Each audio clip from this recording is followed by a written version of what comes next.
Estamos pagando demasiado en diezmos, por Alan Rock Waterman. Y quiero aclarar algo. Rock Waterman es un mormón fiel, creyente, pero de los que creen en José Smith, medio como el admin de Cumorah, ¿no? No en los líderes actuales, ya que no profetizan y están demasiado enfocados en cuestiones corporativas en lugar de los asuntos espirituales. El ensayo de Waterman me pareció interesante, pero solo en sus aspectos históricos, por lo que eliminé casi toda referencia a sus propias nociones doctrinales, ya que no me parecieron relevantes para el tono de este programa, y porque es demasiado largo y requeriría un par de episodios dedicados nada más que a esto. Todos los datos históricos y las citas que no incluían una referencia en el artículo de Waterman, ahora las incluyen. Y algunas me costaron bastante encontrar, pero las encontré. Y siempre trato de que vayan a la fuente inicial. Y lo bueno ahora es que con sitios como archive.org o gutenberg.org y los papeles de José Smith, uno tiene mucho acceso a estos documentos originales. Así que no es tan difícil. En otras palabras, pongo ahí todas las citas. Si alguien quiere buscar estas cosas, la van a encontrar. Y dice, en la iglesia, a la mayoría de nosotros nos han enseñado desde la infancia mitos y suposiciones con respecto al diezmo. Y los maestros y padres que nos lo enseñaron tampoco sabían más que eso. Algunas de estas enseñanzas son que el diezmo es el dinero del Señor, que un diezmo constituye el 10% de nuestras ganancias totales, que siempre debemos asegurarnos de pagar el diezmo antes de pagar nuestras cuentas, que el dinero del diezmo va a ayudar a los pobres y necesitados, que pagando un diezmo completo Dios promete bendecirnos individualmente, que pagar el diezmo es un mandamiento que se espera de todos los miembros de la iglesia y que obedezcan independientemente de las circunstancias, y que el diezmo debe pagarse antes que nada, incluso si eso significa que sus hijos pasarán hambre. Y hace esa lista Waterman porque él va a contradecir cada una de esas cosas en su ensayo. Pero primero que nada, algunos antecedentes. El 7 de diciembre de 1836, el obispo Edward Partridge y sus consejeros definieron oficialmente el diezmo como el 2% del patrimonio neto de cada miembro de la iglesia, después de deducir las deudas. Ese dinero fue destinado a cubrir los gastos operativos de la iglesia y parece haber sido adecuado por un tiempo. 2 años después, cuando la iglesia tenía 8 años, unos 15,000 conversos habían emigrado de sus hogares y se habían reunido en Missouri, el Nuevo Sion. José Smith y Sidney Rigdon, quienes constituían la primera presidencia en ese momento, pasaron todo su tiempo lidiando y resolviendo este enorme flujo de inmigrantes al punto de no poder ganarse la vida para ellos y para sus familias. Las cosas habían llegado al punto en el que José y Sidney debían ser compensados por su tiempo, o ambos iban a tener que parar lo que estaban haciendo y salir a buscar un trabajo real. El 12 de mayo, los dos hombres llevaron el asunto ante el Sumo Consejo de la Iglesia. George W. Robinson registró las minutas. La presidencia expuso ante el Sumo Consejo su situación para mantener a sus familias en la situación y la relación que tenían con la iglesia, gastando, como lo hicieron, durante 8 años, su tiempo, talentos y propiedades al servicio de la iglesia, y ahora se han reducido, podría decirse, a la mendicidad absoluta, y aún así estaban detenidos al servicio de la iglesia. Ahora se habían hecho necesario que se hiciera algo para su apoyo, ya sea por parte de la iglesia o de lo contrario, deben hacerlo ellos mismos por su propio trabajo. Si la iglesia dijera, ayúdense a sí mismos, les agradecerían e inmediatamente lo harían. Pero si la iglesia dijera, sírvannos, entonces se deben tomar algunas disposiciones para ellos. El Sumo Consejo votó 11-1. George Hinkle se opuso energéticamente a un ministerio asalariado para contratar aún más a los dos hombres por sus servicios, teniendo cuidado de señalar que el dinero no era para predicar o recibir la palabra de Dios por revelación, ni por instruir a los santos en la justicia, sino por trabajar en el establecimiento de una imprenta, en la traducción de los registros antiguos, etc., etc. Richard S. Van Wagener, en su biografía de Sidney Rigdon, explica además que, después de las negociaciones, acordaron ofrecer a Sidney Rigdon y a Smith un contrato anual de $1,100 cada uno, más de 3 veces lo que el trabajador promedio del día ganaba. Ebenezer Robinson, el secretario del Sumo Consejo, escribió más tarde que, cuando se escuchó fuera de la ciudad que el Consejo había dado un paso así, los miembros de la iglesia casi unánimemente alzaron sus voces en contra. la expresión de desaprobación fue tan fuerte y enfática que en la próxima reunión del Sumo Consejo, la resolución que votó por el salario fue revocada. Lo que el Sumo Consejo hizo en su lugar fue ofrecer a los hombres 80 acres donde sus familias pudieran vivir. De todos modos, la iglesia había estado creciendo más rápido de lo que nadie había previsto, por lo que ya era hora de obtener la opinión del Señor sobre cómo manejar los asuntos financieros. Entonces, en julio de 1838, José le hizo la pregunta al Señor sobre cómo debía financiar todo esto, y la respuesta es lo que ahora conocemos como la ley del diezmo. Esa ley consta de todo el capítulo Doctrina y Convenios 119 y abarca los 7 breves versículos. Lo primero que se puede notar acerca de la ley del diezmo es que aborda de manera concisa 2 preguntas importantes. 1. ¿En qué se gastan estas contribuciones? Y 2. ¿Cuánto se espera que contribuyan los miembros? Entonces, ¿en qué se supone que debe usarse el diezmo? ¿Verdad? El punto 1. Analizándolo, es bastante simple. 1. En la construcción de la casa del Señor. 2. Poner en el fundamento de Sion y para el sacerdocio. Y 3. Las deudas de la presidencia de la iglesia. Eso es lo que dice Doctrina y Convenios 119. Notarán que no hay nada allí sobre ayudar a los pobres, ayudar en caso de terremotos o ayuda humanitaria, por ejemplo. Las donaciones caritativas son algo que definitivamente se nos ordena hacer, pero créanlo o no, las donaciones caritativas son algo que está separado del diezmo. Si se hace correctamente, pagar el diezmo es indoloro, dice, o sea que no duele, y debería dejar bastante para la caridad. Si se hace de acuerdo con los dictados del hombre, puede ser bastante difícil y la caridad a menudo se queda atrás. Al leer la ley del diezmo, también notarán que no menciona ninguna bendición para quienes cumplen con la ley, aunque el versículo 6 contiene algo que parece una maldición para aquellos que no la observan. O sea, paguen el diezmo, no van a recibir bendiciones según Doctrina y Convenios 119, pero si no lo pagan, van a ser malditos. Y por eso acá le dicen seguro contra incendio, porque si uno no paga se va a quemar. La sección 119 proporcionó la dirección en cuanto a cómo se llevaría a cabo, tanto en cuanto a la recepción como al desembolso.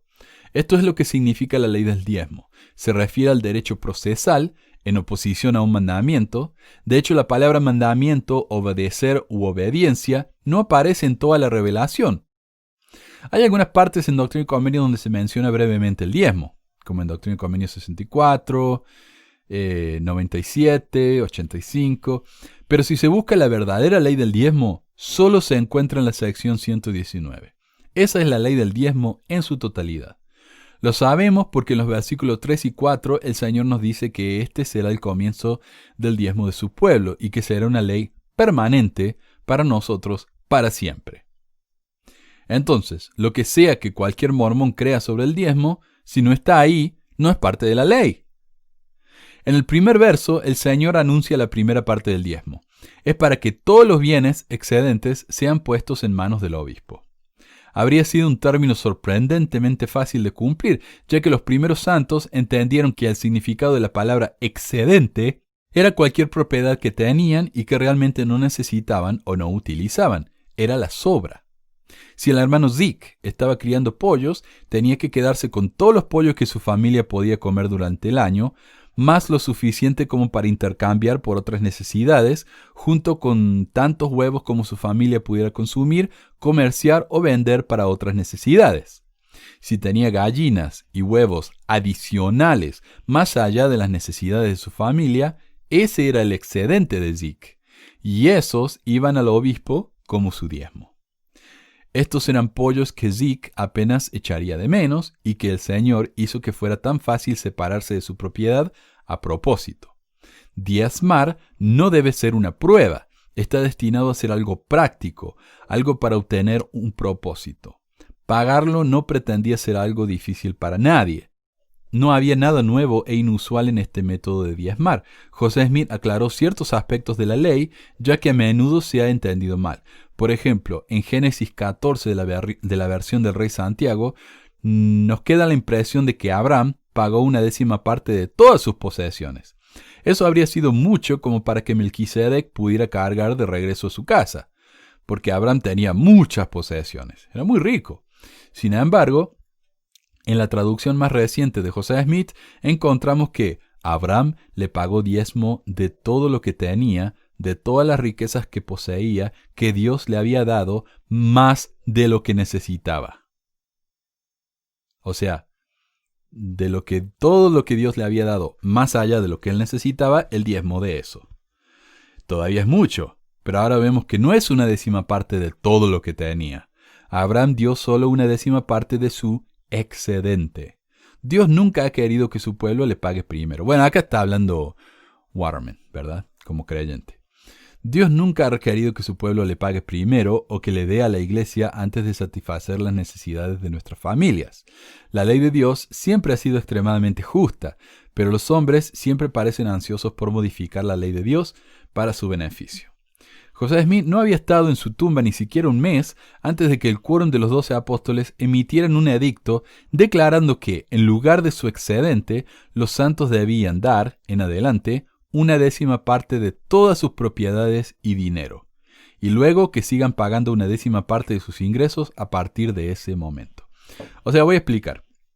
Uno se bautiza en la iglesia.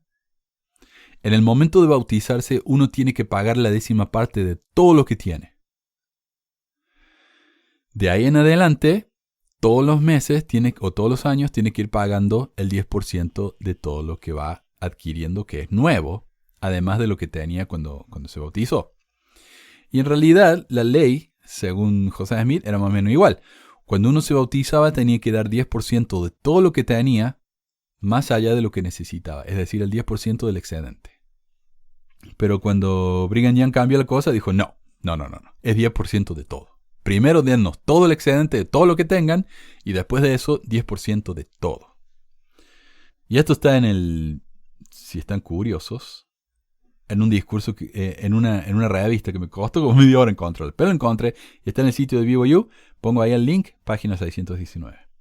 No había excepción para aquellos que ya habían dado todo su excedente. Todos tenían que pagar el 10%.